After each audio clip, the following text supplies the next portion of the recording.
On a recent visit to Oaxaca, I learned that they use a lot of cooked salsas there. Now they use the same basic ingredients, 4 different cooking methods, and then you can add what you want.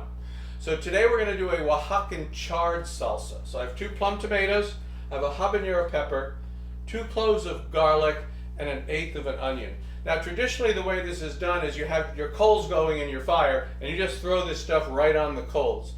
Today actually we're going to use a broiler so we can show how to do it inside. So here I've got my pan, I've got it lined with aluminum foil just to help to clean it.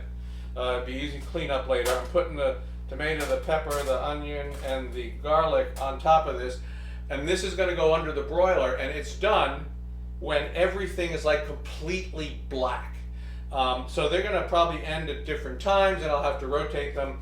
And so they'll come off at different times. When they're completely black, they're done. I also, by the way, have a chipotle here, dried chipotle soaking in hot water. That's for later. So I'm going to stick this in the broiler, and we'll come back when it's black.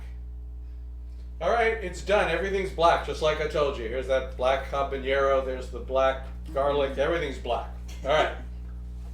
So what we're going to do now is we're going to stick it all into this blender.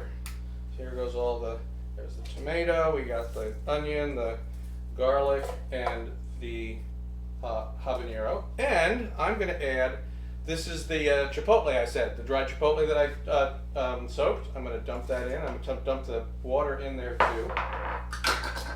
And we're just going to blend this up. Let's give it a start. I'm going to turn it up a little bit.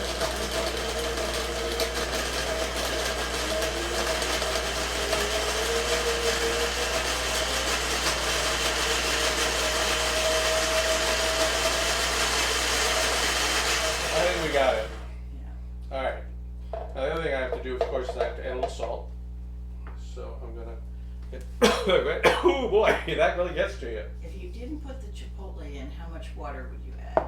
Well, probably not. None, To be okay. honest, it'll just be a little thicker. All right, I gotta taste. I gotta check the salt.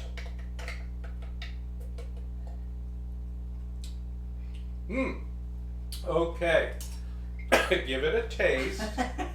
Here, I'll put a little bit on a spoon. Obviously, you wouldn't eat this way. Right. You know, you'd have it with something. But it's got a lot of heat. Okay? But you can taste everything. Right? You can taste it. It's got the tomato, it's got I think that amount of salt was fine. It's just hot, a little but bit. it's really smoky. It's got Yeah. a lot of nice. Well, that's because of the char plus the chipotle. And I'm getting the garlic Right. in there too. Good. Yeah. So, and that's basically it, folks. Now you can use this, obviously you put it on something, you can have a taco and put a little bit on a taco, or you can just eat it with some chips. Yeah. So that's the Oaxacan charred salsa. See you next time.